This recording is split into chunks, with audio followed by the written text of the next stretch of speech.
Wisdom from the sages.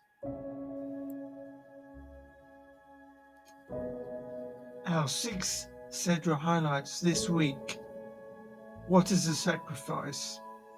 Drawing closer to God. Abraham, our forebear. Parents at an old age. God's will.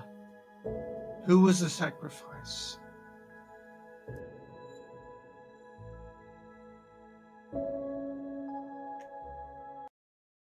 Hello everyone, and welcome back to Wisdom from the Sages, where we bring you our perspective on the weekly Sedra.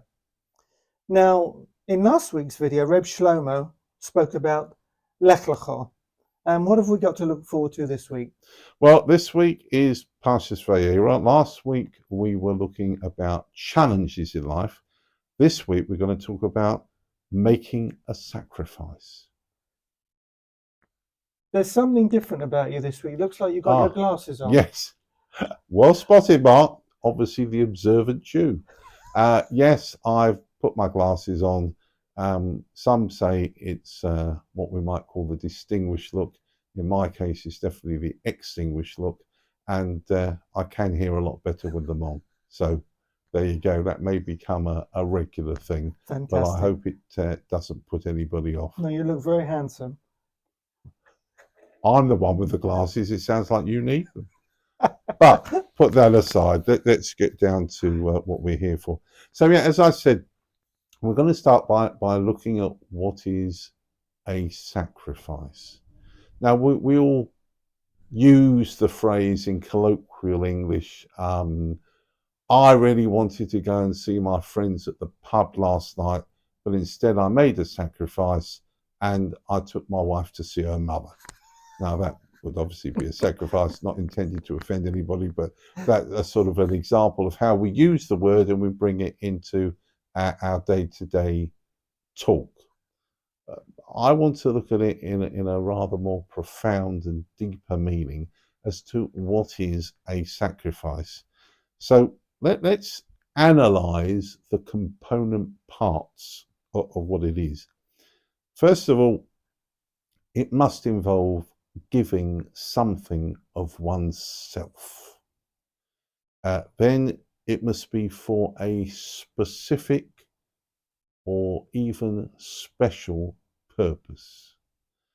And the result is that we deprive ourselves of something in our lives, whether it is time, whether it's money, whether it's emotions, or anything else that you can think of.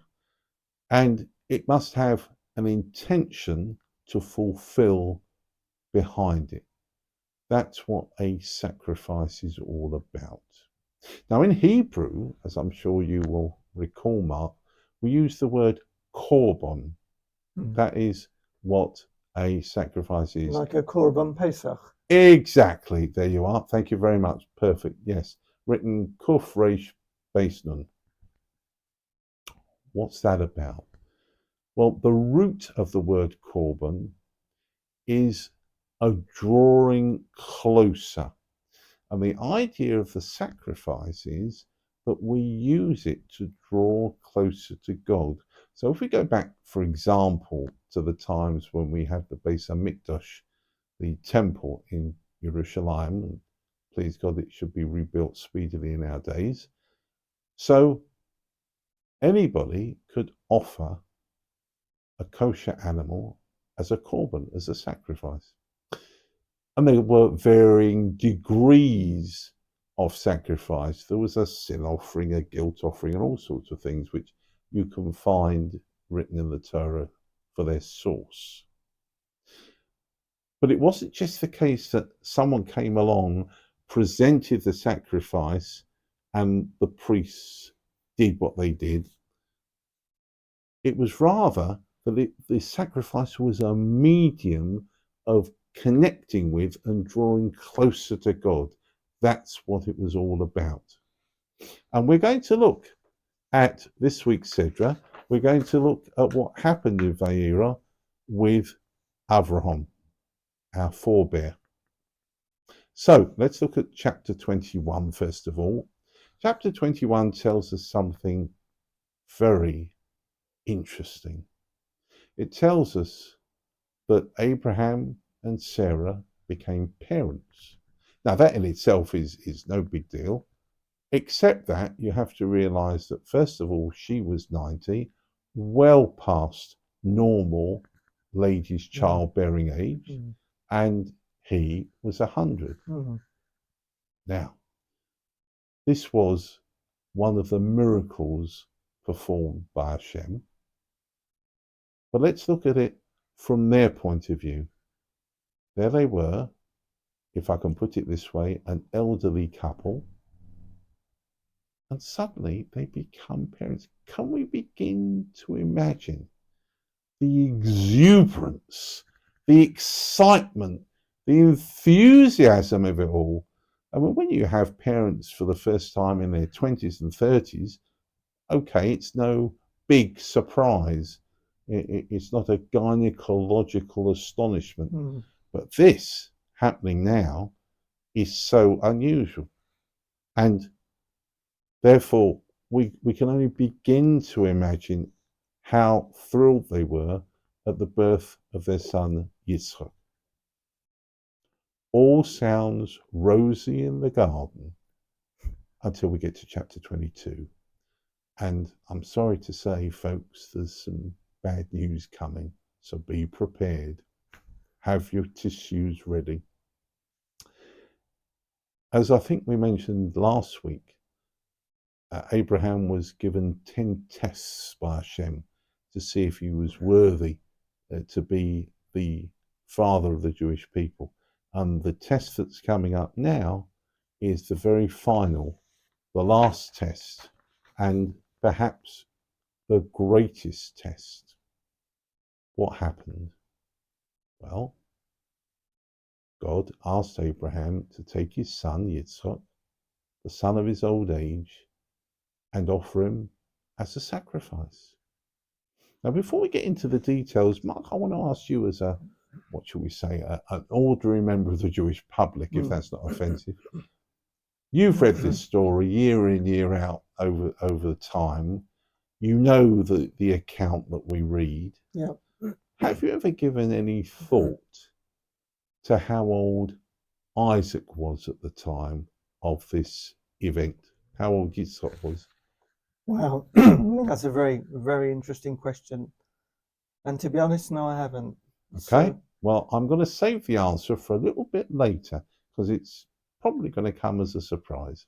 So let's examine the language that appears in the Torah at the start of this event.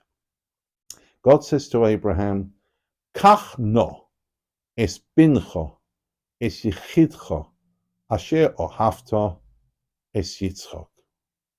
Now that's a bit of a mouthful, so let's break it down into its component parts. Kach no, please take es bincho, your son, es yichidcho, your only one, asher ohavta, who you love, that is to say, es Yitzchak, Isaac.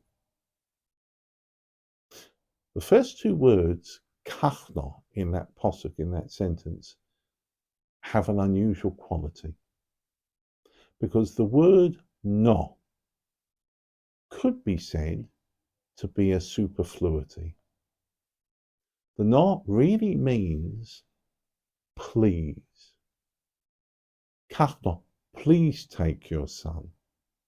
Now, God doesn't have to say to Abraham, please do this, please do that. That's not the sort of relationship that was there. If I can put it this way, it always reminds me of Dad's Army and the difference between Captain Mannering and Sergeant Wilson. Because Sergeant Wilson would say, would you please get yourselves in a straight line for inspection?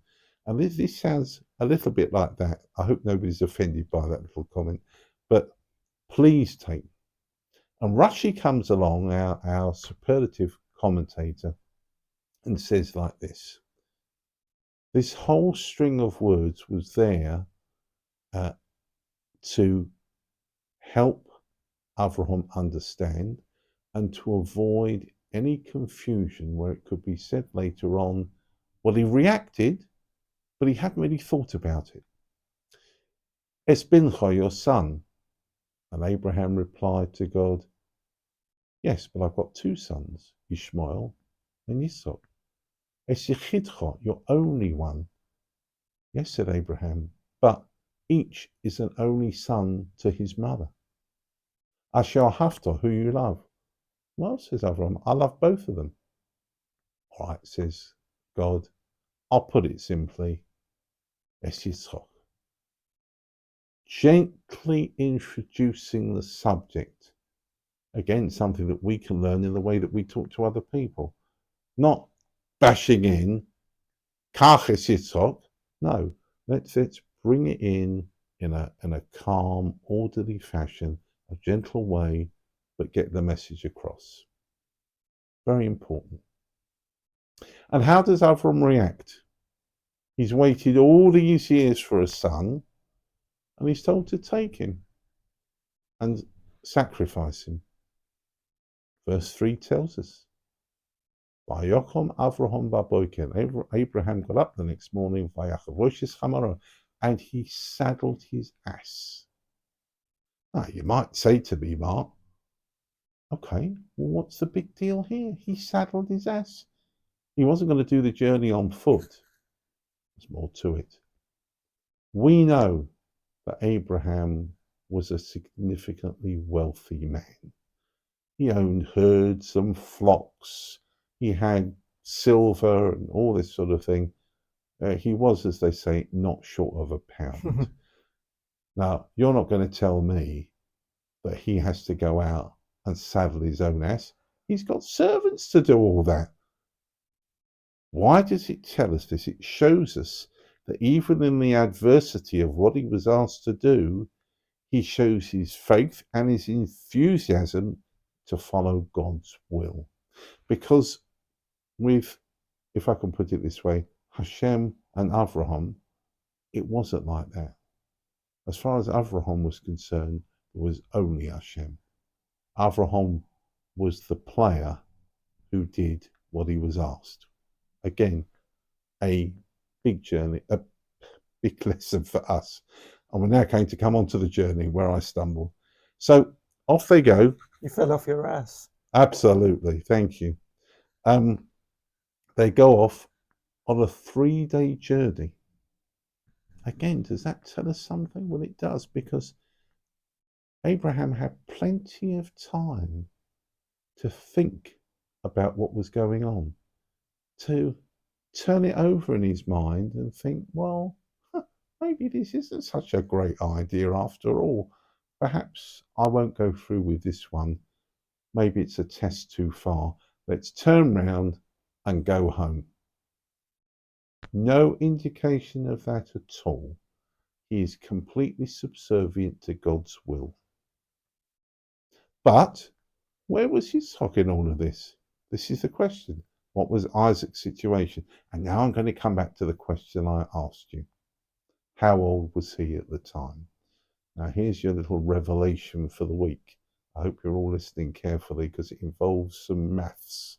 Maths was never my strong point, but on this one I can just about cope. We already know, because I mentioned it earlier, that Sarah was 90 when she gave birth.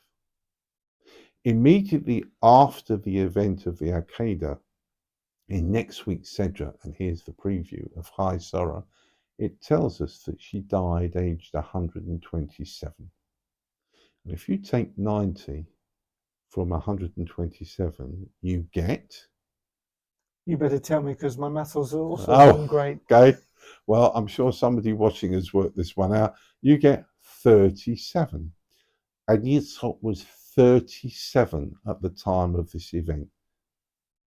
Not some little kiddie, as you might on first glance of the episode consider, but rather we're talking about a mature, grown man.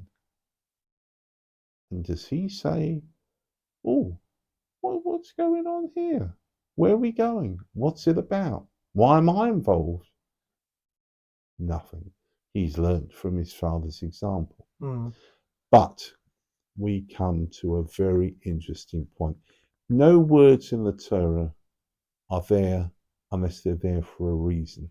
And this is a brilliant example. And I hope it's one that we'll all share and take something out of. If we look in verse 6, it says that there was Abraham and Yitzchak and the two helpers who were in fact Ishmael and Eliezer. And Abraham had the wood to make the altar, he had the fire, he had the knife, he had everything there. And it says that off they went, that is to say, Abraham and Isaac, leaving the other two behind. And it says, Vayeira shneim yachtov, and they both went together, which means that physically they were walking together to where they were going. Fast forward 2 verses, because Isaac asks a question. He says, Dad, we've got the wood, we've got the fire, we've got the knife, but where's the actual sacrifice? Meaning a lamb or a goat or whatever it was. Abraham answers his son and says, God will provide the sacrifice. And then it says, Vayeira shneim yachtov, and they both went together. And we learn that at this point, Isaac realized that he was going to be the sacrifice. And yet he raised absolutely no objection or hesitation or comment at all. In other words, they were not just walking physically in one particular way, they were then mentally attuned as well. Fascinating. So, I don't want to spoil the end of it for you, but the sacrifice doesn't actually happen. You'll have to follow the Sedra in shul to see where it all goes. But what can we take away from this whole episode? What can we say that we've learnt about making a sacrifice? Well, I'm going to suggest, Mark, that there are 2 things that really come out of this. First of all, there's the clarity of Avraham's devotion to God. At no stage in what is given as a very detailed account from the moment that God says to Abraham, Kach na'is bincha, please take your son, right through to the end where the actual act of sacrifice is stopped. Right through the whole thing, there's no protest by Abraham. There's no questions. He just does what God asks of him. And the other thing is the willingness of Yitzchak as a participant. It's one thing that Abraham is taking his son, but of course he can't do it without the participation of Yitzchak. And Yitzchak realizes this, as we just explained. And yet, he nevertheless fully part of the whole event. So not only does this speak a lot about Avraham, it also speaks about Yitzchak as well. And that's why Yitzchak, as we will see in the next week or 2 to come, is the next in line following his father as one of our patriarchs, Avraham, Yitzchak and Yaakov, Abraham, Isaac and Jacob. And why he deserves special attention for his contribution to our history. Wow. I mean, every week I look in the Sedra in the Chumash, and your perspective on the Sedra is quite special. And I'm sure everyone agrees that Reb Shalom puts a different spin and different take on this week, on the weekly Parsha. So we thank you for that. My pleasure. A great honour to be here and to participate. So we've had a little teaser that about next week's Sedra, which is Chayei Sarah? What have we got to look forward to? Well, things move on. The generations start to move on. We start. The Medrash tells us that when Sarah realized what was going on because her husband and son had disappeared, and she found out what was going to happen. Some say it was a heart attack or whatever it was, and she died suddenly. And there we are. We've then got Yitzchak left without a mother. So the next generation needs to move forward. And we read about him and what happened with him, finding a wife, and so on. And it's a fascinating family story. It's real life. The Torah doesn't talk about theories, it talks about reality. And of course, finding a shidduch is a big thing. Sure. And that's what we're going to hear about next time. Fantastic. So I hope you enjoyed it today, and please don't forget to like and subscribe. And as I said, if you look at the link in the description below, if you're interested in receiving a further weekly Parsha, then click on the link and we'll send that straight to your inbox. And, sounds good to me, Mark. Sounds very good. And we wish you a good week and look forward to seeing you next week. All the best. Good Shabbos. Be well. Thank you. Bye-bye. Please click the like button and subscribe to our YouTube channel for some great content.